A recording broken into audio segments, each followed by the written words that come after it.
ঝিনাইদহে বিপ্লবী ও সংহতি দিবসে বিএনপির বর্ণাঢ্য শোভাযাত্রা। ঝিনাইদহে বিপ্লবী ও সংহতি দিবসে বিএনপির বর্ণাঢ্য শোভাযাত্রা অনুষ্ঠিত হয়েছে। বৃহস্পতিবার সকাল 11:30টায় জেলা বিএনপির আয়োজনে শহরের ওয়াজির আলী স্কুল মাঠ থেকে একটি বর্ণাঢ্য র্যালি বের হয়ে শহরের প্রধান প্রধান সড়ক প্রদক্ষিণ শেষে চুয়াডাঙ্গা বাসস্ট্যান্ডে সমাবেশ করে।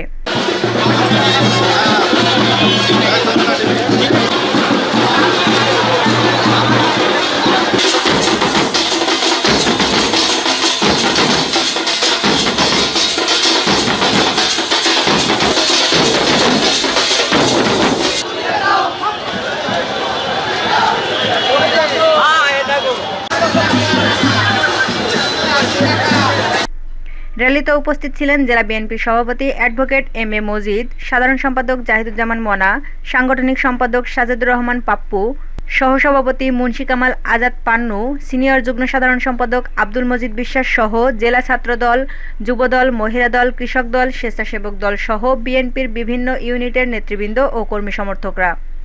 তারা এ সময় বিএনপির প্রতিষ্ঠাতা শহীদ রাষ্ট্রপতি জিয়াউর রহমানের বিভিন্ন ধরনের ছবি, প্ল্যাকার্ড, ব্যানার, ধানের শীষের ছড়া হাতে মিছিলে অংশগ্রহণ করে।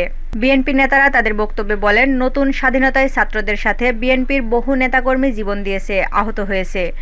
এখন দেশ সংস্কার করতে হবে। তারা শেখ হাসিনাকে দ্রুত দেশে ফিরিয়ে এনে তার বিচারের দাবি করেন। সেই সাথে আওয়ামী লীগের দুঃশাসনের সময় যেসব আওয়ামী নেতাকর্মী, এমপি, মন্ত্রী, প্রশাসনিক কর্মকর্তারা ব্যাপক দুর্নীতির সাথে জড়িত, তাদের চিহ্নিত করে দ্রুত আইনের আওতায় নিয়ে আসার দাবি করেন। বক্তারা বিএনপির নেতাকর্মীদের উদ্দেশ্যে বলেন, আপনারা ধৈর্য ধরুন, আমাদের এক হয়ে থাকতে হবে যেন কোনোভাবেই আবারও স্বৈরাচার মাথাচাড়া দিয়ে উঠতে না পারে। Desk report, eagle TV news.